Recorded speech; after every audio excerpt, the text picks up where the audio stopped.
In this video, we're going to look at another example, and we are going to look at ideals in this case in the ring of 2 by 2 matrices over R. So in particular, this is a non-commutative ring. So we're looking at a non-commutative example. And we're actually going to see that although this non-commutative ring is sort of very complicated, it's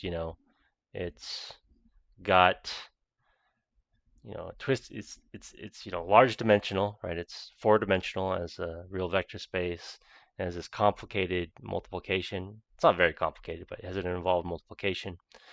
We're going to see that it actually has no non-trivial ideals. So it's only going to have two ideals. It's going to have 0 and the whole thing, and when that happens, we generally have a name for it. We call the ring simple. Anyway, let's get started. To get started, let me remind you that a random 2 by 2 matrix here, so suppose you have some A in 2 by 2 matrices over R, such an A is going to look like A11, A12, A21, A22, where you have these guys are real numbers, so the entries are real numbers. I'm not going to write it. We all know how matrices work. But the important thing is we can actually separate them as follows under addition. So A11 is the only non-zero entry in the first matrix. A12 is the only non-zero entry in the second matrix. A21 is the only non-zero entry in the third matrix. And then A22 is the only non-zero entry in the fourth matrix. And then we can factor out, the 0 is the void. You can pull anything out of the void. In fact, let me write that down. 0 is the void. The void has all. So in particular, it has an A11 in it. So there's an A11 in all of the terms here, so we can factor it out. Similarly, there's an A12 in all of the terms of the second guy. There's an A21 in all of the terms of the third matrix. And there's an A22 in all of the terms of the fourth matrix. Now these matrices here are special. This is called the standard basis. And usually we denote them with E's. So that's E11. E11 has a 1 in the 1 entry, a 1 entry, and zeros elsewhere. This is E12. This is E21, and this is E22. So in particular, any matrix A looks like a sum of these guys. A21, E21 plus A22, E22, where again, these guys are real numbers. And that's how you go about showing it. You just sit there and you unravel the matrix. Okay, cool. So, in order to prove anything about this ring, we have to understand how multiplication works. And to understand how multiplication works, well, we know how it works, but it's going to be helpful to sort of break it apart like this.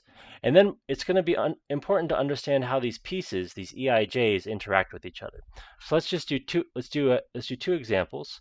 Let's do E11 times E12, and let's see what we get. So E11 is 1, 0, 0. E12 is 0, 1, 0, 0. All right, so when we do the first row times the first column, we get 0. When we do the first row times the second column, the 1's a line, and we're going to get a 1. And then if we do the second row times anything, we get zeros, because it has just zeros. What is this matrix? This is E12 back again. Cool. What about, let's do E12, E12. No, we just did an E12. I don't want us to think it's always going to be like that. Let's do an E22. No, let's do an E11. No. Dang it. Let's do something. Let's do an E21, E21. All right. So let's see. 0, 0, second row, first column. 1, 0, and then 0, 0, second row, first column. There we go.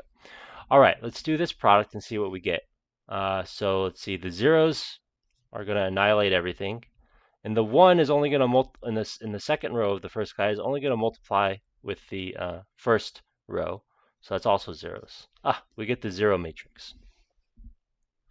So what happened here? What happened actually is the following rule for multiplying these guys. In the first one, these ones agreed. And so we sort of cancel them and we read what's left. What's left is E12. In this guy, the 1 and the 2 did not agree, so we get 0. And in general, the rule is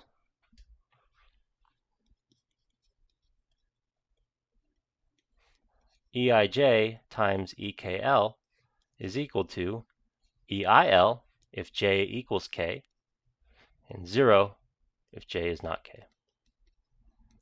So they have a really well, they have a really well, a fairly well understood multiplication rule, and it's pretty controlled. Okay, all right, so let's go ahead and show the fact. So, we're already 6 minutes in, but I think we have a better understanding of multiplication in this ring. So now let's look at ideals. So we're gonna show the following. If I is not 0, is an ideal of 2 by 2 matrices,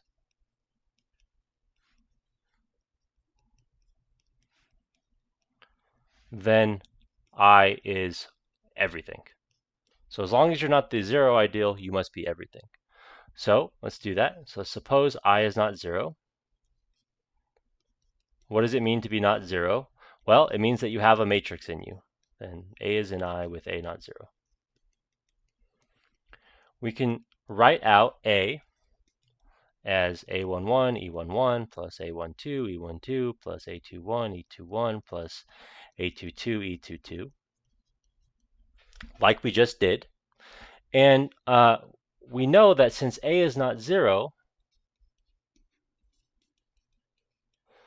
at least one of the coefficients, A11, A12, A21, A22 is not 0. There's got to be one of them that's not 0. At least one of them that's not 0. All right, so without loss of generality, assume A11 is not 0. In particular, what we're going to see is what we're about to do is going to generalize to any of the other coefficients being non-zero. Okay? But I'm going to assume that A11 is not 0. Then what? Okay, so what we're going to do is we're going to take this and we're going to multiply by something. We're going to multiply A by E12. This is still going to be an element of I, so that's fine. But A times E12, what's going to happen? Well, let's write it out. So to multiply A by E12, we have to multiply each entry by E12. And on the right, order matters with matrix multiplication because it's not commutative. So I'm just going to stick an E12 everywhere on the right. Now, with the multiplication rule that we just went over, whenever the indices don't agree, like here, it becomes 0. And like here, it becomes 0. So when we multiply by the, by the E12, those ones go away. And whenever they do agree, you take the leftmost and the rightmost. And then on this guy, we're going to take A21 and then what? A22 because we cancel the ones. Oops, E22.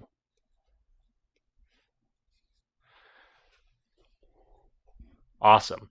And now what we're going to do is we're going to take that guy that's in I and we're going to multiply on the left by E21.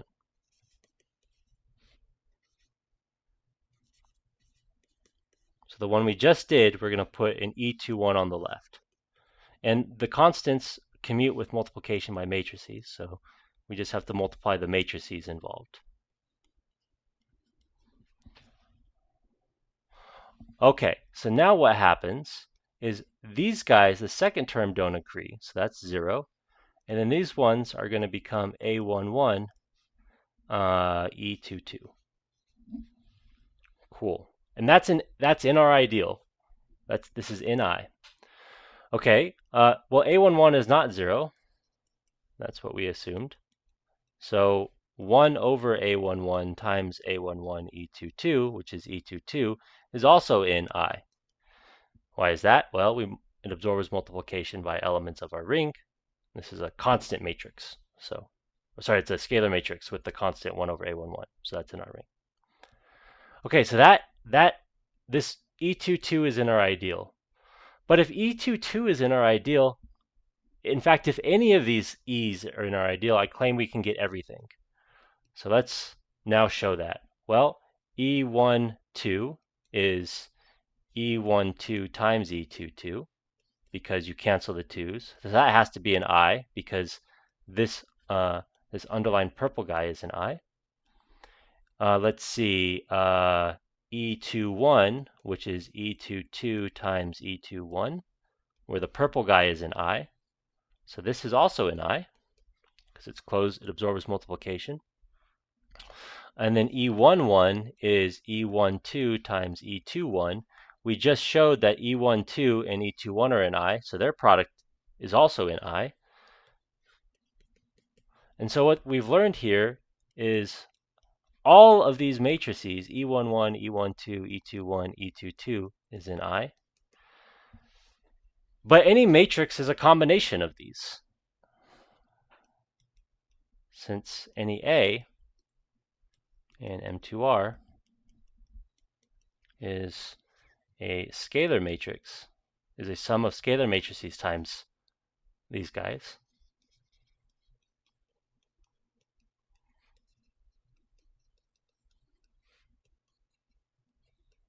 times the EIJ, I must be everything. More precisely, if you have a random matrix, you can write it as, let me even make it clear that multiplying by a constant is multiplying by a matrix. You can write it as A11, 0, A11, E11, plus A12, 0, 0, A12, E12. This is what is meant by A11, E11, and so on. So we have A21, 0, 0, A21, E21, and we have A22, 0, 0, A22, E22. This is in I because it's a bunch of matrices times these matrices that are in I, and it's a sum, and I is closed under addition. But any matrix looks like this. So any such A is of this form.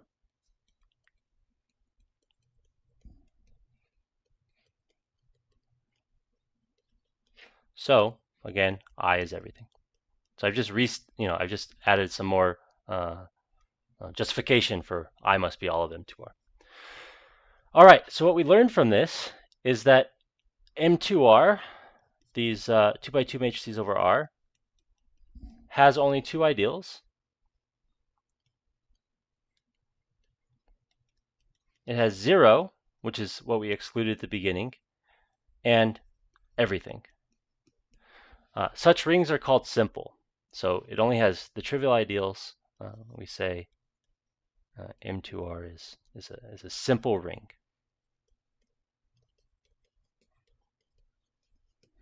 Simple because it's not complicated, it doesn't have lots of ideals, it just has the two.